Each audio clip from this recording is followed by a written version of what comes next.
para el desenvolvimiento de una sociedad en democracia. Y la gente sabe hacer también sus paréntesis.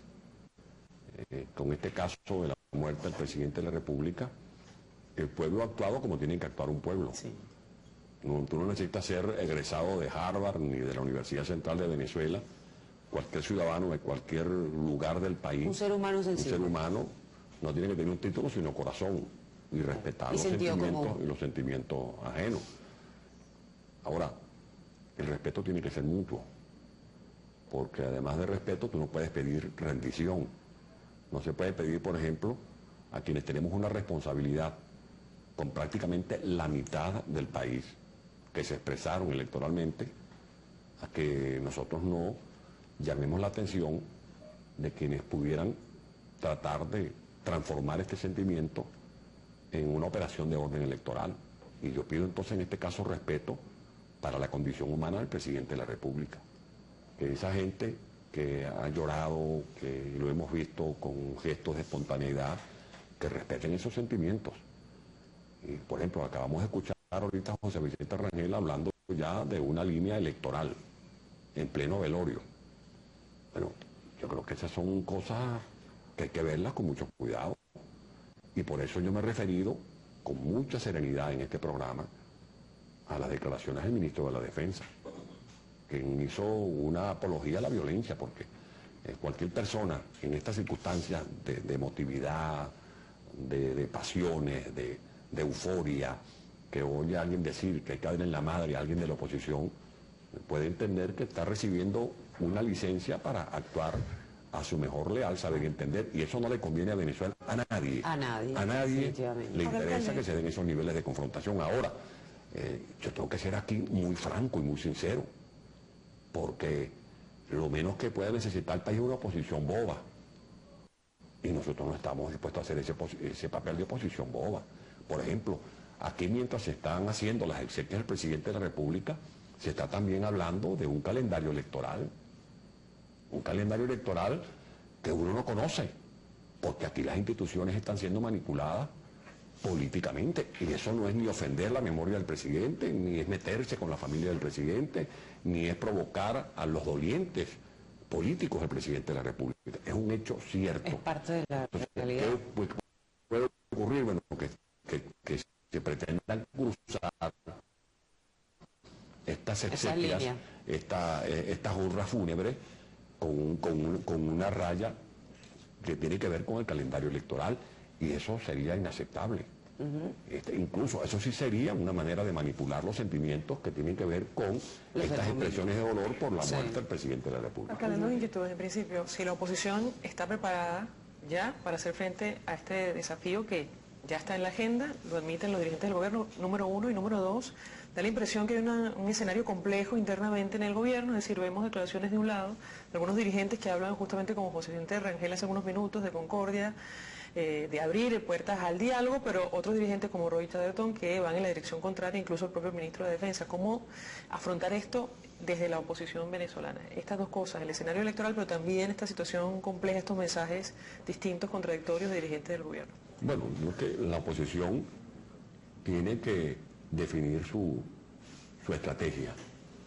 Y yo puedo decir a los venezolanos que estamos trabajando seriamente en eso. Y lo estamos haciendo sin excluir a nadie, porque aquí todos somos necesarios, todos somos útiles. Y que va a haber un candidato unitario. Y que a ese candidato, más que ponerle condiciones, lo que estamos es fortaleciéndolo de antemano con una plataforma donde van a destacar principios, van a destacar objetivos y sobre todo alternativas para que el pueblo salga adelante. Los operadores políticos del presidente Chávez, antes de la muerte del presidente Chávez, justificaron medidas como la devaluación, por ejemplo, todo este paquete económico lo hicieron en nombre del presidente Chávez. Pues bien, lo que ocurra de ahora en adelante tienen que asumirlo personalmente. Y ellos tienen que resolver su crisis institucional. Y esta crisis institucional no puede arrastrar a Venezuela, porque mientras estamos en este limbo, que no se sabe si el vicepresidente se va a quedar con la presidencia pasando por encima de lo que dice la Constitución Nacional, que señala claramente que tiene que asumir interinamente la jefatura del Estado el presidente de la Asamblea Nacional, vemos que hay un país que está ahorita con el tema de la manifestación de dolor y otro sector respetando esa manifestación de dolor, pero que espera que haya soluciones para las dificultades que nosotros estamos viviendo. Y lo que quería y lo que dije anteriormente, aquí hay gente, bueno, que va al velorio, pasará el velorio, pero después cuando la gente reaccione y se ve a sí mismo y se pregunte cómo garantiza su vida, cómo garantiza su alimentación, el problema de lo que cuesta ahorita una bolsa de comida, esos son problemas que ameritan respuesta de todos los venezolanos. Y allí tiene que haber una solución, combinando las cosas buenas que se han hecho en esta administración, pero también tomando en cuenta las cosas malas que no han dado lo que hay que corregir. Lo que hay que corregir, porque ahí, cuando uno habla de los programas sociales, por ejemplo, uno habla de la democracia. Bueno, yo creo que aquí hubo un programa social extraordinario, el plan de becas Mariscal de Ayacucho. Aquí hubo gente pobre, yo vivo por mi pueblo, en el Guárico, de muchachas y muchachos, que nunca se habían montado en un avión, que incluso no conocían ni siquiera Caracas, y llegaron aquí a Caracas de Maiquetía para irse a Japón, a Alemania, afuera, a Francia, a Estados Unidos a estudiar. Eso fue una inversión de la democracia venezolana. Las ponderadas orquestas infantiles, yo fui compañero de gabinete con el maestro Abreu, y me consta la lucha que dio el maestro Abreu en el gabinete. Él era ministro y era gobernador. Y la lucha que dio el maestro Abreu y cómo se le apoyó en los proyectos de la orquesta. Y esa orquesta ha tenido continuidad. Las obras del metro, la beca alimentaria, el ropero escolar Negro Matea, el vaso de leche, los hogares de cuidado diario. Para hablar de programas sociales, cuando se habla, por ejemplo, de las misiones, que son programas que hay que profundizar. Eso hay que profundizarlo, pero mejorándolo. Que la democracia venezolana pueda garantizarle a cada niño su escuela, su alimentación, su computadora, ese talento humano que tenemos que desarrollar. Yo creo que de esas cosas tenemos que ocuparnos. Los que tenemos una posición política y los que ahora están llorando al presidente Chávez, que yo creo que el mejor homenaje de esos venezolanos al presidente Chávez es que muchas de las cosas que no se lograron concretar se puedan desarrollar y que la democracia sigue y que nosotros tenemos que preservar la democracia. Hay que darle vida a la democracia y hay que darle vida a la democracia en el marco de esa Constitución Nacional. La Constitución Nacional es como una casa que tiene su techo, tiene sus paredes, sus columnas, su piso.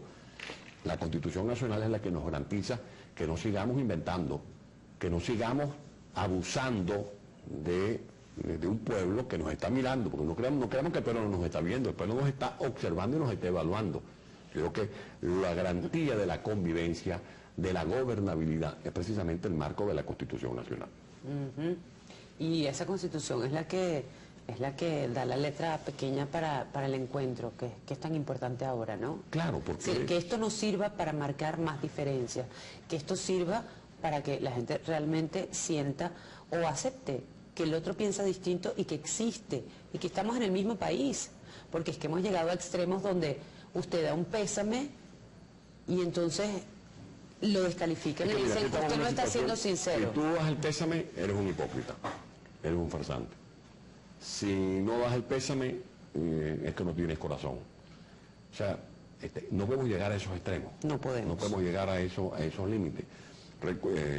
Recuerdo, porque en mis 57 años, era muy muchacho cuando murió el presidente López Contreras, después murió el presidente Leoni, viví el entierro del presidente Betancourt, Rómulo Betancourt, el velorio del presidente Luis Herrera Campín, el velorio del presidente Caldera, el presidente Carlos Andrés Pérez.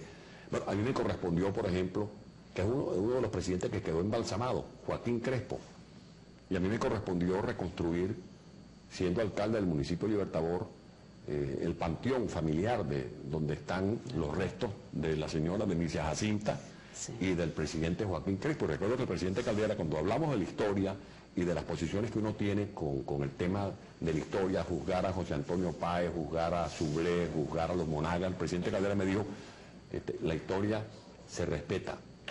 Haya sido cual sea, la historia se respeta. Bueno, y ahí están los restos embalsamados de Joaquín Crespo en el Cementerio General del Sur.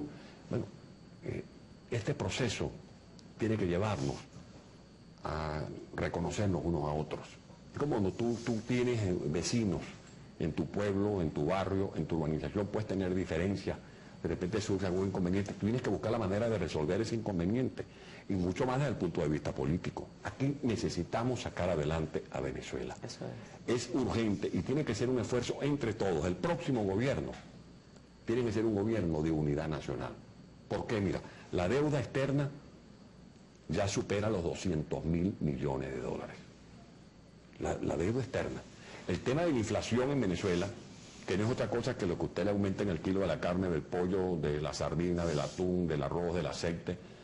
La inflación acumulada, por ejemplo, en Perú, en los últimos 8 años, no pasó del 36%.